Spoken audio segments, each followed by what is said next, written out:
एक अभी वीडियो की भर्ती हुई है, उसमें ज्वाइनिंग तक और ज्वाइनिंग के बाद पूरी भर्ती को कैंसिल कर दिया बिना किसी रीजन के। प्रत्येक जगह पर उन्होंने शासन की मदद लेके गुंडागर्दी करके आगे बढ़ाया है, यानी लोकतंत्र की सबसे बड़ी हत्या की गई है। हम लोग देख पा रहे हैं महिलाओं के साथ अत्याचार हो रहा है, युवाओं की किडनैपिंग हो रही है, इतनी समस्याएं हैं कि वहाँ के खुद पार्टी के लोग हैं वही सबसे ज़्यादा ये जंगल राज बगराए हुए हैं। आप थानों में चले जाएँ, चाहे आप किसी ज़िले में चले जाएँ, किसी भी मतलब डिपार्टमेंट में जाएंगे तो प्रत्येक जगह आपको भेदभाव मिल जाएगा। समस्याएँ हैं, लोकतंत्र की हार है और बीजेपी की जीत है, ये यहाँ पे है।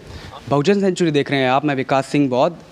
लगातार आपको हम उत्तर प्रदेश इलेक्शन की कवरेज दिखा रहे हैं। इस वक्त हम लोग इटावा के भरतना कस्बा में मौजूद हैं। हम यहाँ पर ये जानने का प्रयास भी करेंगे आज इलेक्शन से थोड़ा हट करके कि बेरोज़गारी दर जो हमारे देश में जो बढ़ती जा रही है लगातार, इसी वजह से मैं यहाँ एक कोचिंग क्लास सेंटर में आया हूँ। यहाँ पे सर हैं हमारे साथ। सर, सबसे पहले मैं आपका इंट्रोडक्शन जानना चाहूँगा। जी, मैं विकास यादव, इस एडवांस डिफेंस क्लासेस का डायरेक्टर। अच्छा, हाँ जी। तो यहाँ पे किस तरह की सर आप क्लासेस चलाते हैं? हमारे यहाँ डिफेंस, सिविल और कंप्यूटर से संबंधित जितने भी युवा होते हैं उनको कंप्लीट किया जाता है। सरकारी नौकरी के लिए जो तैयारी करते हैं वो यहाँ पर आते हैं। अच्छा सर, खास तौर पे मतलब गवर्नमेंट जॉब्स के लिए? हाँ, गवर्नमेंट जॉब्स के लिए, जो गवर्नमेंट जॉब से रिलेटेड जो भी, चाहे एसएससी हो, या एयरफोर्स हो, या फिर कोई बैंक हो, पुलिस हो, जो भी मतलब आता है वो इसी में हम लोग करवाते हैं। तो मेरा अगला सवाल ये है सर कि जिस तरीके से अभी देखा गया, अब अगला इलेक्शन भी आने वाला है, योगी जी का कार्यकाल ख़त्म होने वाला है, तो आपको क्या बदलाव इस सरकार में देखने को मिले? जिस तरीके से ये बता रहे हैं कि हमने बदल दिया है उत्तर प्रदेश को। देखिए, लगातार अभी इनका जो भी कार्यकाल जितना भी समय हुआ है, लगभग 4 साल से ज़्यादा समय हुआ है, तो उस समय में केवल सबसे बड़ी प्रॉब्लम तो आई है बेरोजगारी। आज के टाइम में सबसे पहले तो पुराने समय में जो भी सरकारें थीं उन्होंने जितना भी करवा पाया भर्तियां करवाईं, और थोड़ा स्पीड से भर्तियां करवाईं। एक साल में 2 भर्तियां हुईं, जिससे थोड़ा युवा उत्साहित रहा, अच्छी तैयारी की। लेकिन लगातार मैं 4 साल से देख रहा हूँ कि इतनी स्थिति ख़राब हो चुकी है युवाओं की, क्योंकि वैकेंसी आती नहीं है। वैकेंसी आने के बाद उसके बाद पूरी नहीं हो पाती है। पूरी होने के बाद एक अभी वीडियो की भर्ती हुई है, उसमें ज्वाइनिंग तक और ज्वाइनिंग के बाद पूरी भर्ती को कैंसिल कर दिया बिना किसी रीजन के। वो लड़के इतने परेशान हैं कि आज वो हाई कोर्ट और लखनऊ के चक्कर लगाते परेशान हैं। लगभग 3 साल हो चुकी हैं। अच्छा, ये सिचुएशन है। ये सिचुएशन यहाँ पे बेरोजगारी, हमने मैं ट्रेन से भी आ रहा था तो मैंने कई जगह बैनर देखे। योगी जी ने साफ तौर पर लिखा हुआ है कि हमने 22 लाख जो है युवाओं को रोजगार दिया, और आप कह रहे हैं कि नौकरी नहीं है। तो उनके वादे को उनकी ये बात को आप कैसे? देखिए, उनका रोजगार सिर्फ उनकी बातों में ही है। ज़मीन पर हकीकत ये है कि इस समय अगर आप किसी फील्ड में चले जाएँ तो युवा इतना परेशान है, इतना नाराज है सरकार से। और जब से ये कोरोना आया है, जब से ये कोविड लगा हुआ है इस देश के अंदर, तब से तो बिल्कुल कुछ हो ही नहीं रहा है। सबसे बड़ी प्रॉब्लम, लोगों को अपना जीवन जीना और दिनचर्या रोज अपना जीवन चलाना बहुत मुश्किल हो गया है।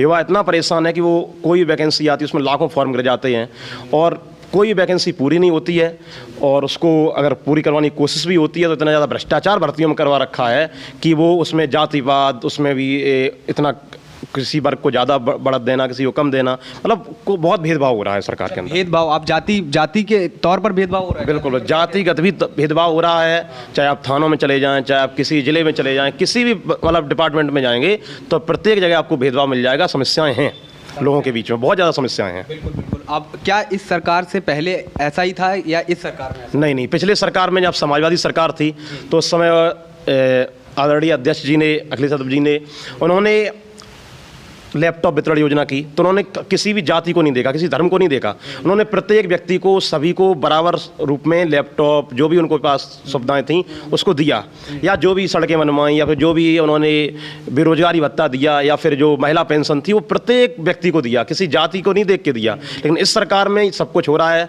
जैसे कोई किसी का स्कॉलर आता है तो SC वालों का स्कॉलर दे दिया, जनरल का दे दिया, कहीं OBC का गायब कर दिया, तो कभी SC का गायब कर दिया। मतलब स्कॉलर भी सही टाइम पर नहीं देते जो बच्चे जिससे अपना शिक्षा को आगे बढ़ा सकें।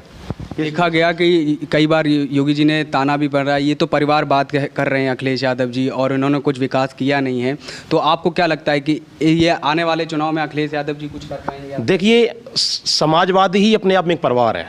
समाजवाद ही परिवार है, और जो परिवार को समझता है वही देश को आगे चला पाता है, और जो परिवार को ही नहीं जानता है वो देश को क्या आगे बढ़ाएगा। सबसे बड़ी बात तो ये है। इनके चाचा में और भतीजे में तो थोड़ी, देखो, वो उनके प्रत्येक घर में होती है, वो प्रत्येक जगह होती है, प्रत्येक पार्टी में होती है। लेकिन अब वो किसी उनके विशेष व्यक्तिगत, आप जाओगे तो फिर वो गलत होता है। आप उनके कार्यों को देखिए जो उन्होंने किए हैं, उसमें भेदभाव नहीं हुआ है किसी के साथ, और वही होना चाहिए सरकार, कोई भी सरकार हो, बस भेदभाव नहीं होना चाहिए, लोगों को बराबर सुविधाएं मिलें, जो भी हो बराबर हो, जो आरक्षण नीति है उसको बराबर लागू किया जाए। इन्होंने तो बिल्कुल समाप्त कर रखा है आरक्षण को, कभी ओबीसी की मेरिट जनरल से भी ऊपर चली जाती है, इतनी समस्याएं हैं। अभी एक नया कानून भी लाने वाले हैं कि 2 बच्चे से ज़्यादा हो गए तो सरकारी नौकरी नहीं। आपको इस कानून पे क्या लगता है? देखिए, जनसंख्या नियंत्रण जरूरी है, लेकिन जनसंख्या नियंत्रण के कानून जो है वो उस हिसाब से बनाए जाएं जिससे किसी व्यक्ति को उसका नुकसान भी ना हो। अब ऐसा आप कानून ना बनाएं कि व्यक्ति खुद में परेशान हो जाए, उसके परिवार के ऊपर संकट आ जाए, तो ऐसा ना हो। उसके ऊपर व्यक्तिगत एक अच्छा सा कानून बनाया जाए और उसमें सर्वदलीय सभी दलों को साथ लेकर मतलब बैठक की जाए और तब कानून बनना चाहिए। देखा ये भी गया, योगी सरकार ने कई बार कहा कि हमने जंगल राज को ख़त्म किया है, हम शांतिपूर्ण माहौल बनाना चाहते हैं, वो हमने किया है। इस पर आप क्या? देखिए, जंगल राज तो ये मान के चलिए कि आप खुद देख रहे हैं, कल परसों ही एक महिला के साथ बहुत छेड़छाड़ हुई है ब्लॉक प्रमुखी का जो चुनाव था उसमें, अभी पीछे हाथरस कांड हुआ था, उन्नाव कांड हुआ है। मतलब यहाँ प्रत्येक महीने प्रत्येक सप्ताह हम लोग देख पा रहे हैं महिलाओं के साथ अत्याचार हो रहा है, युवाओं की किडनैपिंग हो रही है। इतनी समस्याएं हैं कि वहाँ के खुद उनके जो खुद पार्टी के लोग हैं वही सबसे ज़्यादा ये जंगल राज बगराए हुए हैं, दूसरे लोग नहीं किए हुए हैं। उनके पार्टी के लोग प्रशासन के साथ मिलकर बुरी तरह से अत्याचार कर रहे हैं और लोग परेशान हैं। अभी देखा गया कि योगी जी प्रधानमंत्री मोदी जी से भी मिले दिल्ली जा कर के, कई सारी शायद ऐसा लगा कि दोनों के बीच में नहीं बन पा रही है या खुश नहीं है। तो क्या लगता है कि ये योगी सरकार की गलती है या फिर मोदी जी की गलती है? वो कहीं ना कहीं राज्य सरकार की ही सबसे बड़ी गलती है। केंद्र सरकार तो वो चीज़ अलग हो जाती है, लेकिन राज्य सरकार की सबसे बड़ी प्रॉब्लम ये है कि इन्होंने भेदभाव बहुत ज़्यादा किया है। उसमें वो इसलिए परेशान नहीं है केंद्र सरकार इसलिए परेशान है, इन्होंने यहाँ पर ब्राह्मणों को, मुस्लिमों को या जो भी यहाँ पे लोग हैं उनके साथ भेदभाव किया है, सुविधाएं सही से नहीं दी गई, जो बजट पारित हुआ वो बजट लोगों तक पहुँचा नहीं, तो ऐसी समस्याएं लोगों के बीच में पहुँच गई जिससे केंद्र सरकार भी इससे नाराज़ हो गई। अभी आप कोचिंग सेंटर चलाते हैं, क्या महिलाओं का कितना प्रतिशत आपको लगता है कि बच्चे लड़की कितने आती हैं सरकारी जॉब के? हमारे यहाँ पर अगर आप देखें तो गवर्नमेंट जॉब के अंदर लड़कियाँ आज के समय में बहुत ज़्यादा लड़कों से भी ज़्यादा सीरियस हैं और अपने आप को ज़्यादा फोकस कर रही हैं एजुकेशन के लिए, गवर्नमेंट जॉब्स के लिए, क्योंकि वो वास्तव में एजुकेशन को समझती हैं। लड़के भी हालांकि समझते हैं और दोनों एक दूसरे के एक तरह से कोटि पूरक हैं, एक ही गाड़ी के दोनों पहिए हैं और दोनों एक साथ चलते हैं।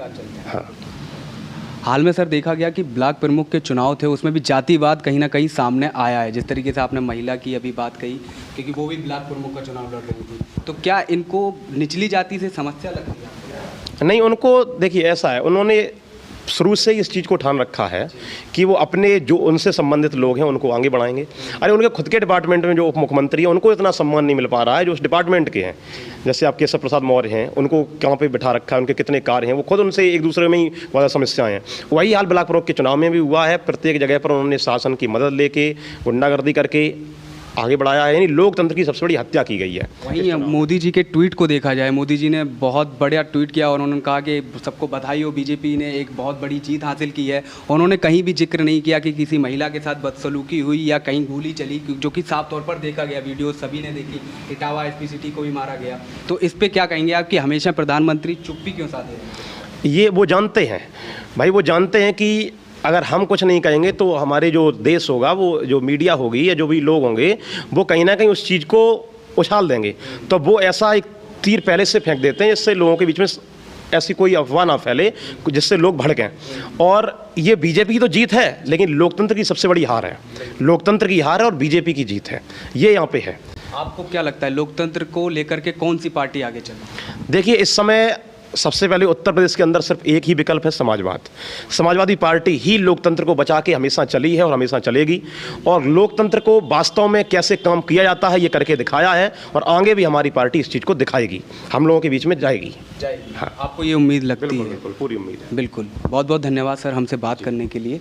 तो ये कोचिंग सेंटर चलाते हैं सर भरथना में, और सर आपके कोचिंग सेंटर का नाम क्या है? Advance defence classes. Advance defence classes. तो आप आ सकते हैं और सर से भी जानकारी ले सकते हैं। एक चीज़ और जानना चाह रहा था सर कि समस्या जो है बेरोजगारी की बहुत ज़्यादा बढ़ी है, तो इसको कंट्रोल कैसे किया जाए या इस पर कैसे लगाम लगाई जाए? देखिए, बेरोजगारी के लिए एक ही कारण, एक ही सॉल्यूशन है, समय पर भर्तियां कराई जाएं। और जो इस समय कोरोना काल में परीक्षाएं रुकी हुई हैं उनको समय पर कराया जाए, जो पिछली परीक्षाएं रुकी हुई हैं, और आने वाली जो पद खाली हैं उनको भी बहुत शीघ्र भरे जाएं, तो निश्चित रूप से बेरोजगारी कम हो सकती है। Thank you sir.